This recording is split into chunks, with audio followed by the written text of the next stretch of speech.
Well, let's just get into it. The design world is changing big time, especially for freelancers like me. My name's Ryan Newhouser. I run Houser Creative. I've been a solo artist and designer on my own since 2018. I left the corporate world after seeing a bankruptcy and just wanting to build something for myself. That seemed like the most secure thing to do. And I saw a future in the gig economy back in 2016 that would outlast big corporations because they just couldn't move as fast. And now with the implementation of AI and seeing these programs grow after the 3 years of using them, they're finally starting to behave like I always thought they would. And I think the time is here. Like, these apps never had to take our jobs as graphic artists and designers to affect the value of the services that we provide. So I'm noticing a huge difference in the conversations I'm having with people. I also know the economy is a little tight right now for everybody, but every time we talk openly about pricing, the client leaves. No follow-up or no answer to the follow-up.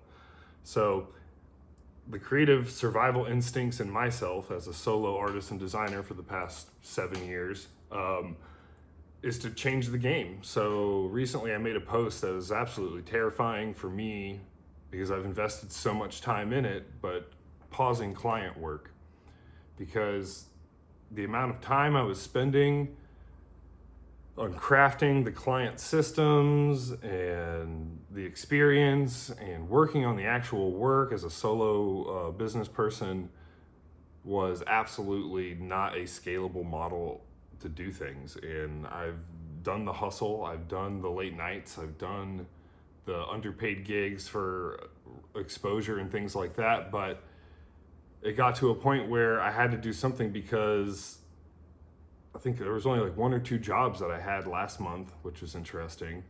And by the grace of God, I'm just getting by. And I know a lot of other freelancers out there are feeling this, and it's probably really scary. So I'm making this video for you guys and trying to encourage you because I feel toxically positive about the future. I think we should be using AI to see where we can fire ourselves. I know it sounds crazy, and also turn our clients into creators. These tools are now available to everybody, and not everybody can be an expert designer. There's going to be so many people out there creating half-baked ideas. They're going to need experts to bring them to life. So I think we're going to need designers now more than ever. And a little prediction, I think that doctors will lose their jobs before artists will. I mean, production designers, you're on the same level as a doctor, but it's maybe a topic for a different video. But if you're watching this and you're interested in how to use AI tech in your workflow to build ideas, to amplify your human creativity without replacing it with technology, you're in the right place. Because I myself am transitioning away from doing the client work, like I said, to a role that I'm calling a creative systems architect, where I really love to build out systems. I've been doing it for clients for years, and now I'm building out systems of how I use AI responsibly to build out ideas that are still human, that are still based in the original idea, but using AI responsibly in the flow of that creation process to amplify, not replace the human creativity. So if you're into that, I'm going to be teaching my technique called ghost sketching, which you can see in a previous video, but I've made plenty of updates to it because that was a really prompt-based concept of the technique. It's grown and evolved because I've noticed the dangers of using these apps after using them for 3 years. It completely robbed my creativity, and I had to take a step back and put them down and get right back to the sketchbook. And I reformulated ghost sketching into a whole new hands-on way and added a new thing that I'm calling Creative GPS on there.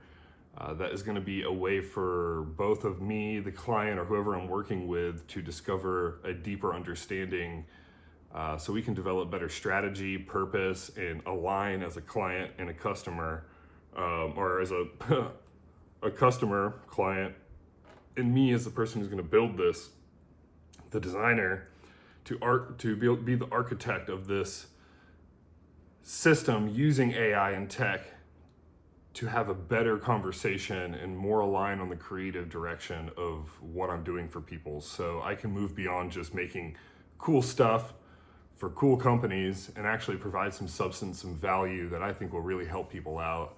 And yeah, so I guess the last thing I want to say, I can't pack everything in here, I guess. It's been a while since I've been back on YouTube. I lost my motivation. But I did grow my Instagram back to 10K after having everything hacked. So I appreciate everybody on Instagram. Thank you. Everybody on YouTube who's been following recently, who's just been seeing the shorts. Thank you. That's just predominantly where I've been putting content, is on the shorts. So I'm going to try to get back into this long form to teach more of these techniques, to teach more of these systems that I'm developing. Even some fun digital illustration techniques for people who want to get into more of a digital way to create. So you find artists out there who are a little curious about these digital tools. It should be really exciting for you to be able to use AI and even digital tools like Adobe Fresco to illustrate. And maybe I'll get into that. It'll be another topic, because I've moved away from Procreate to using Adobe Fresco because it's a vector-based program, and it took me a while to learn it. And there's a lot of things that have helped me out along the way that hopefully I can share. So if you like this, if you want more of this stuff, go ahead and smash that subscribe button, like the video, share it with a friend.